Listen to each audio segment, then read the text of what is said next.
ये लोग केवल नारे लगाने के लिए हैं क्या? और लोकतंत्र में केवल नारे लगाना और एक प्रकार से केवल विरोध प्रदर्शन करके सरकार को मिथ्या रूप से बदनाम करने का जो षड्यंत्र होता है, तो मैं चुनौती देता हूँ ऐसे लोगों को चुनाव में आना चाहिए कि जनता का जनादेश जब आएगा तब तुमको तुम्हारी औकात पता लगेगी।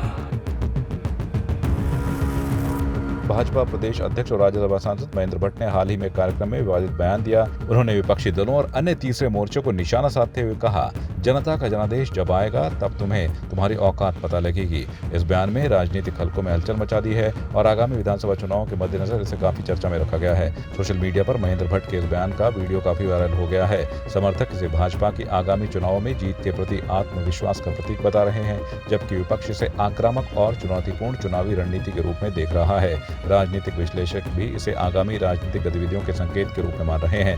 राजनीतिक गलियारों में यह बयान सबसे ज्यादा चर्चा का विषय बन गया है। चुनाव आयोग और संबंधित अधिकारियों ने अभी तक किसी कार्रवाई की संभावना नहीं जताई है। देखिए, हम तो 50+1 के मत के अपेक्षित रहते हैं। तीसरा मोर्चा बने, चौथा मोर्चा बने, उससे पार्टी को फर्क पड़ने वाला नहीं है। हम पोलिंग बूथ पर टोटल पोलिंग का 50+1 50% वोट और 1 वोट अतिरिक्त ये हमारे पाले में होगा, तो फिर कितने मोर्चे उसका आशा नहीं। लेकिन ये भी सच है कि इस राज्य के अंदर अनेकों बार भारतीय जनता पार्टी के विरोध में वो लोग आते हैं जिनका कोई आधार ही नहीं है। और जब आधार नहीं होता, जब वो लोग सड़कों में उतरते हैं और उतरने के बाद मुख्यमंत्री जी जब चीजों को समझते हैं तो मन में निश्चित रूप से आता है कि ये लोग केवल नारे लगाने के लिए हैं क्या? और लोकतंत्र में केवल नारे लगाना और एक प्रकार से केवल विरोध प्रदर्शन करके सरकार को अनावश्यक रूप से मिथ्या रूप से बदनाम करने का जो षड्यंत्र होता है, तो मैं चुनौती देता हूं ऐसे लोगों को चुनाव में आना चाहिए कि जनता का जनादेश जब आएगा तब तुमको तुम्हारी औकात पता लगेगी। इसलिए केवल नारे लगाना, प्रदर्शन करना, अनावश्यक फर्जी बातें फैलाना, और जनता ने वो सब बातें नकार दी हैं। लेकिन मैं आज चैलेंज भी करता हूं और मैं आपके चैनल के माध्यम से कहना भी चाहता हूं, ये धरना प्रदर्शन करने वालों, अच्छा होगा चुनाव में आओ।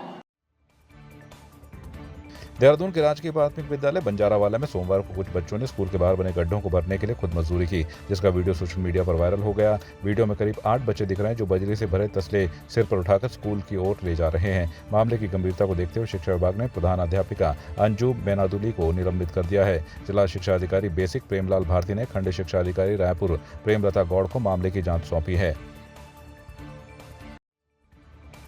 हल्द्वानी में चंबल पुल और मंडी बाईपास पर अब जल्द ही हरे भरे ग्रीन बेल्ट में बदलेंगे। इन दोनों जगहों पर पहले शहरवासियों द्वारा कचरा फेंकने की आदत थी और चंबल पुल से आवागमन भी मुश्किल होता था। हल्द्वानी नगर निगम ने इस समस्या को दूर करने के लिए कई कदम उठाए। मेयर गजराज सिंह बिष्ट ने बताया कि पहले सीसीटीवी कैमरे लगाए गए और चालान की कार्रवाई भी की गई। बावजूद इसके लोग नियम नहीं मानते थे, इसलिए इन जगहों को ग्रीन बेल्ट के रूप में विकसित करने की योजना बनाई गई है।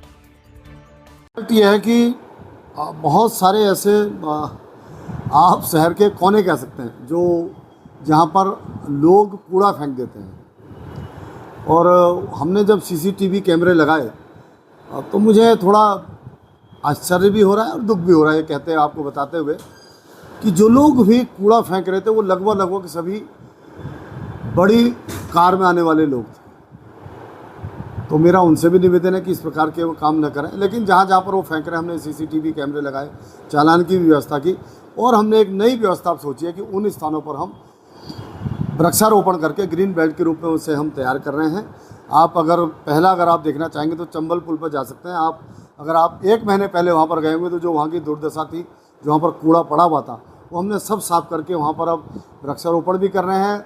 और जो लोग घूमने आते हैं सवेरे, उनके लिए हम बैठने का स्थान भी वहाँ पर बना रहे हैं। तो वो सुंदर सा स्थान हम बनाने जा रहे हैं और अभी वो 1 महीने के अंदर वो भी तैयार हो जाएगा और वहाँ पर आप जाकर देख सकते हैं। इसी प्रकार 2-3 स्थान हमने और चिन्हित किए हैं।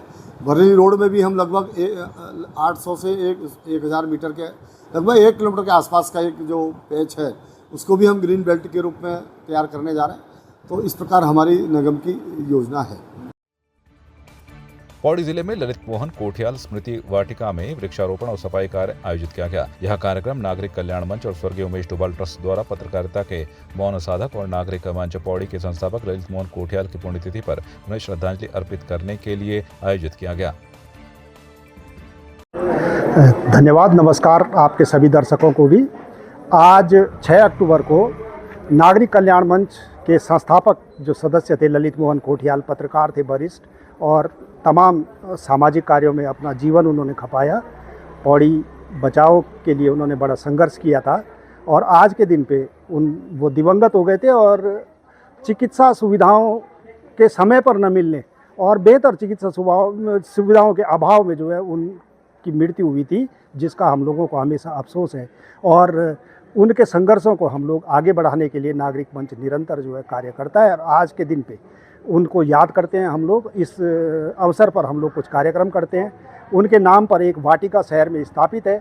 हम लोगों ने आज उस पर वृक्षारोपण, हालांकि उस पर अब गुंजाइश नहीं रही है, तो लॉपिंग का कार्य, सफाई का कार्य वहाँ पर हम लोगों ने किया है आज। और इस अवसर पर हम लोगों का ये भी एक प्रोग्राम रहता है कि अस्पताल, जिला अस्पताल में जो भर्ती मरीज हैं उनको हम उनकी स्मृति में फल वितरण करते हैं। उसके लिए हम लोग यहाँ आए थे और इस अवसर पर हम समाज में जो है बेहतर काम करने वाले लोगों को चिन्हित करते हैं, विभिन्न संस्थाओं को चिन्हित करते हैं और जो हमारी क्षमता और हैसियत है नागरिक मंच की, हम लोग उनको जो है उनके कार्यों को प्रोत्साहित करने के लिए उनको सम्मानित भी करते हैं। ये हमारे नागरिक कल्याण मंच के फाउंडर जो है ललित मोहन कोठियाल, ये जो है 2018 में इनकी ये यहीं पे हड़ताल वगैरह भी करते थे और हमारे साथ जुड़े रहे। इन्होंने हमको काफ़ी रास्ता दिखाया, बहुत अच्छा। और जो यहाँ भी हमने हड़ताल भी किया है हॉस्पिटल में भी, और इसी हॉस्पिटल में ये यहीं से ये रेफर होके श्रीनगर गए थे और श्रीनगर इनकी अचानक जो है मृत्यु हो गई 10/6 अक्टूबर 18 को। तो अब ये इनके माध्यम से हमने कई काम किए हैं, जैसे नगर सफाई हुआ, अभियान हुआ और वृक्षारोपण हुआ और अन्य चीज़ें कई चीज़ें हमने इनके माध्यम से किए। लेकिन अब क्या करें, बड़ी दुर्भाग्य की बात है कि ये अचानक हमारे बीच से हमारे साथ छोड़ के चले गए। और इन्हीं की स्मृति में हमने एक वाटिका बना रखी है। उस वाटिका में हमने काफ़ी पेड़ लगा, मतलब 50-60 पेड़ लगा रखे, जो अपनी बहुत बढ़िया स्थिति में है। और उसके बाद हम जो है हॉस्पिटल में आके तब ये फल वितरण जो है, मरीजों को फल वितरण की व्यवस्था हमारे द्वारा की जाती है। आपकी इस पर क्या राय है, हमें कमेंट कर जरूर बताएं। इसके साथ ही आप हमारे YouTube चैनल को सब्सक्राइब कीजिए। आप हमें Facebook, Instagram, Twitter पर फॉलो भी कर सकते हैं और संवाद 365 के साथ एक क्लिक में जुड़ने के लिए डाउनलोड कीजिए संवाद 365 ऐप।